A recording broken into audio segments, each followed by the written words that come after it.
Assalamualaikum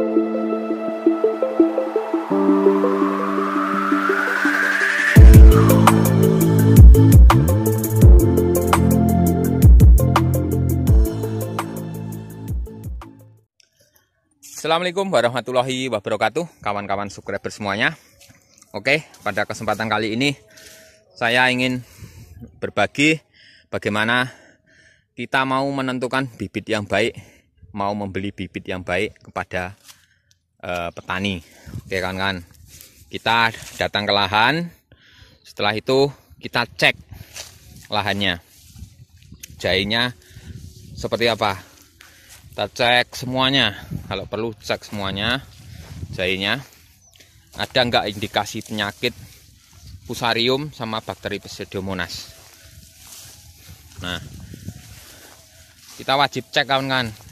Kalau untuk pemilihan benih, kalau bisa yang dekat-dekat rumah cari, atau punya kenalan petani, cari langsung tengok ke lapangan.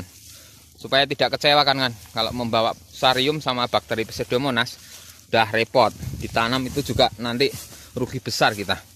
Karena kalau udah membawa penyakit itu, tanah Anda itu nggak bisa ditanami lagi dalam jangka waktu lama, karena penyakit itu akan menginap di situ dalam jangka waktu lama ya kan. Fusarium sama Pseudomonas tuh udah momok yang menakutkan ya. Untuk memperbaiki tanahnya itu sangat lama supaya dia hilang kembali. Nah, kalau udah kita lihat semuanya dan memang baik, pertumbuhannya serasi dan untuk rimpangnya juga bagus, besar-besar kan. Nah, dan dia itu nggak ada busuk batang, jahenya besar-besar, pertumbuhan daunnya, batangnya bagus semuanya. Kita ini istilahnya ngecek di lapangan ya.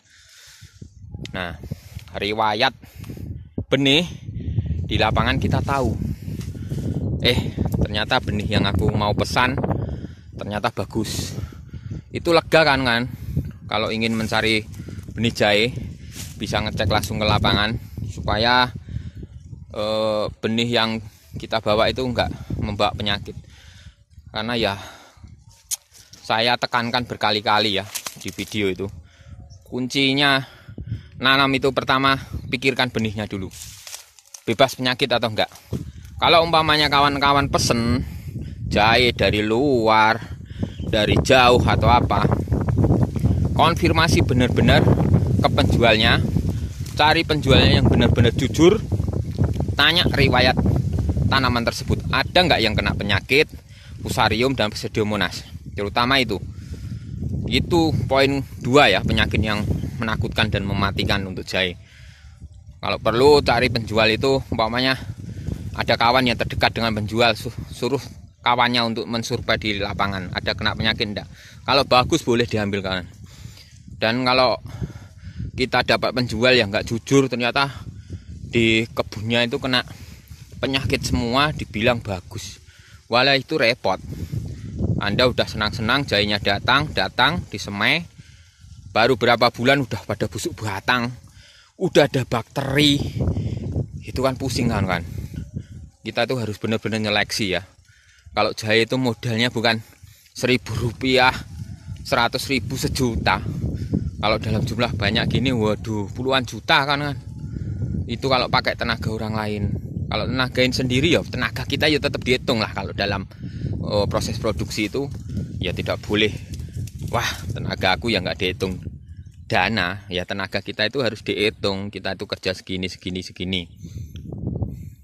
itu masuk di pembukuan, hari kerja berapa, hari untuk mupuk itu berapa, habisnya berapa, hitung semua kan.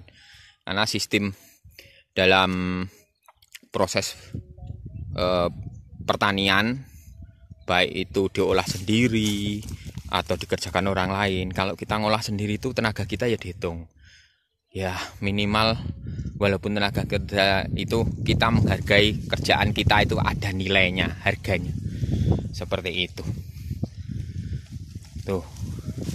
Nah, kalau ini udah terlihat benih yang bagus, Umpamanya, Mas, saya pesan benihnya ini. Nah, benihnya ini masih 1 bulan lagi dipanen. Nah, nanti selang 2 minggu itu cek lagi kan di lapangan, masih bagus enggak. Kalau dekat dicek lagi, oh bagus. Selang mau pas panennya ya kalau turun ke lapangan, supaya kita mengetahui benar-benar jahe itu benar-benar bagus, supaya tidak pusing nanti kalau jahenya itu udah kena penyakit dibeli, nah nangis. Oke ya kan, itu infonya, tips untuk melihat benih yang mau kita beli di lapangan biar kawan-kawan makin sukses. Oke Mas Bro semuanya, terima kasih sudah subscribe, udah komen, atas dukungannya. Assalamualaikum warahmatullahi wabarakatuh.